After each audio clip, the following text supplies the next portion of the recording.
Every week, the Payne family cuts straight to the real financial story. The one question, Bob, everyone's asking is, are we in an artificial intelligence bubble? You've been through boom and bust. What do you think? No hype, no myths. Just what actually matters to your money. Does feel very similar to what we experienced in the 90s. Where are we, though? Are we in 1995, 1997, 1999? Listen to the Pain Points of Wealth on the Red Apple Podcast Network. Listen, all you New Yorkers. Excuse me, taxi. Okay, man, we're looking around. This is the 77 WABC minicast. All right, happy Friday night. Yes, I am the aforementioned Joe Concha. This is the Joe Concha Show. And boy, what a great Friday night it is, because Don Lemon got arrested. Oh, those 4 words just roll right off the tongue, don't they? And the reason why he got arrested is because he violated 2 federal acts, the FACE Act and the KKK Act. What are those? Basically, I'm not going to get into the legal mumbo jumbo. I have a mumbo jumbo guy coming up later, one of the best, and that is Greg Jarrett of Fox News, to break this whole case down. But in very layman's terms, just for the guy or gal driving right now or listening on an Alexa on your cell phone on a Friday night, it basically means you cannot go into a house of worship under the guise of the First Amendment and start harassing people. That's it. And it's a good law. And the fact that Don Lemon was not a journalist here, as he purports himself to be. I was just there to cover a news story. No, dude, you literally handed out donuts and coffee to these provocateurs, these agitators. Don't call them protesters. They went in there. They harassed the pastor.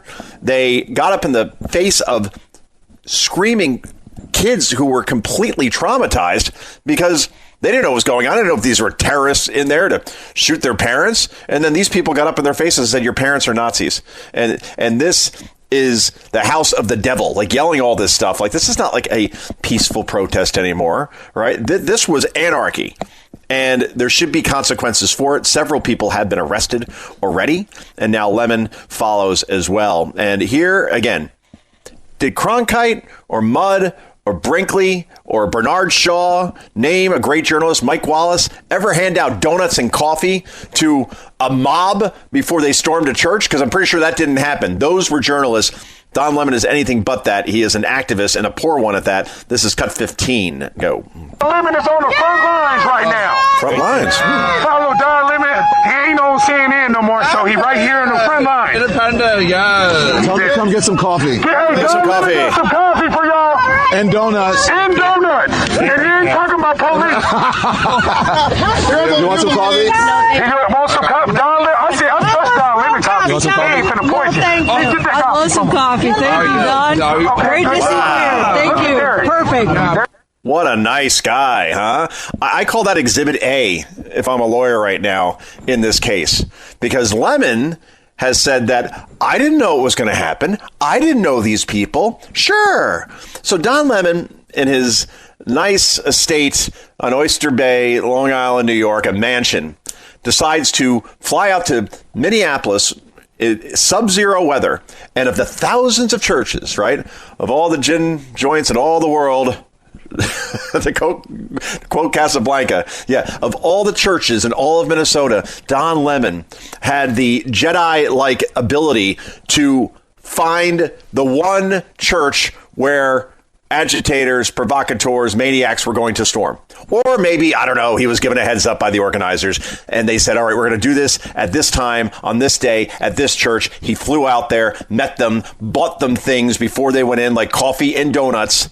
Then he interviews the head of this so-called protest and gives her a big smooch on the cheek at the end of the interview. Because again, that's exactly what Cronkite and Wallace and Brinkley and Mudd would have done.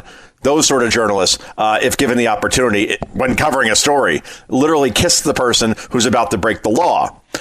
Anyway, let's go to cut 16, because this is Don Lemon then explaining on a podcast afterwards exactly what happened that day and who was really at fault. You're going to love this. Cut number 16, go. And there's a certain degree of entitlement. I think people who are, in the religious groups like that, it's not the type of Christianity that I practice, but I think that they're entitled. And that entitlement comes from a supremacy, a white supremacy. What?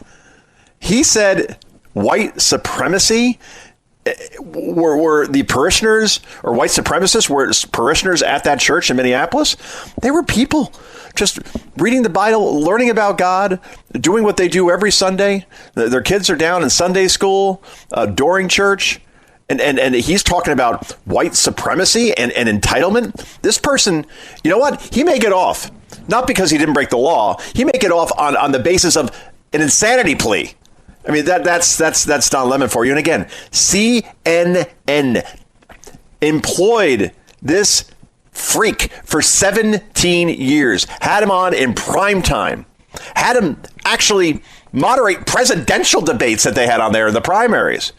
Was one of their biggest stars, they would say. And then they would unleash him on New Year's Eve, where he would get hammered every New Year's Eve. He even got a piercing live on TV at one point, and just thought that was the greatest thing ever. Boy, everybody loves drunk Don Lemon. Not everybody.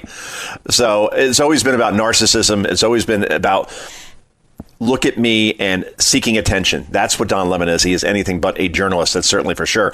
Anyway, well, here is cut 17. And I love this attorney, Mike Davis, who went on Benny Johnson's podcast. And here's what he had to say to CNN, and then explains why the First Amendment does not apply in this case as Don Lemon thinks it does. Cut number 17. Go. Two quick breaking pieces of news. One from CNN. So CNN is bitching and mewling and complaining online, saying the FBI arrested a former CNN colleague, Don Lemon. CNN fired Don Lemon after demoting him multiple times, raises profoundly concerning questions about the press freedom and the First Amendment. Department of Justice already failed twice to arrest, warrant Don Lemon. Several other journalists in Minnesota. Chief judge in Minnesota said there's no evidence, blah, blah, blah.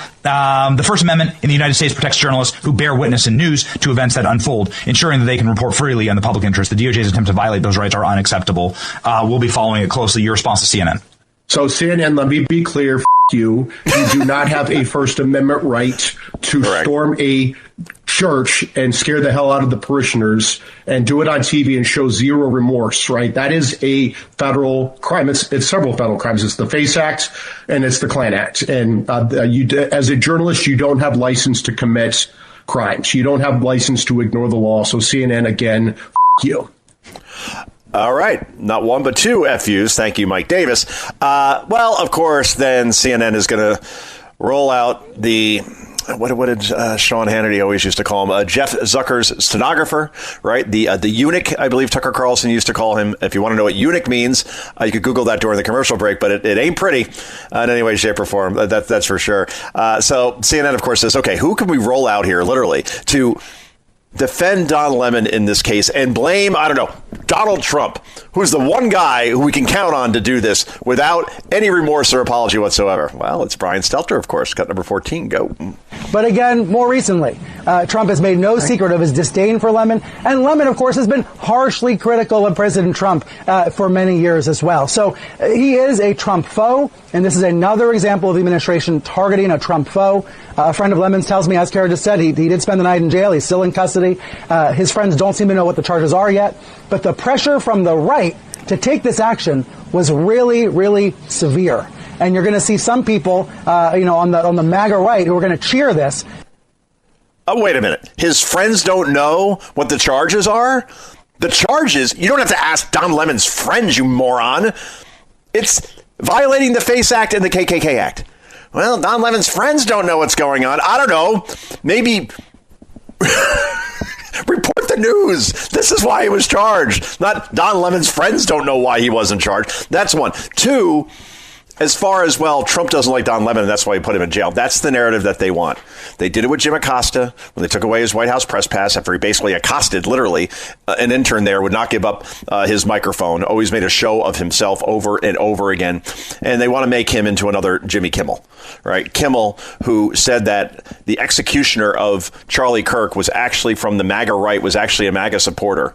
Then some affiliates like Sinclair like Nexstar jumped in and said, we don't want to carry this show on our stations anymore. And they pulled him off the air.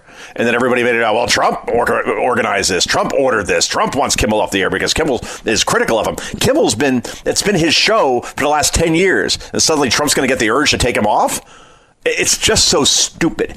It's not even like good analysis. It is utterly, I guess I can't use this word anymore, but it used to be it's now seen as politically correct to use the word retarded, but that's what this is. That's how bad these arguments are. Certainly for sure. And by the way, CNN put out that long statement that Benny read saying that basically this is an attack on the First Amendment. This is an attack on journalism. Okay, CNN, you fired the guy. You fired Don Lemon. Remember that?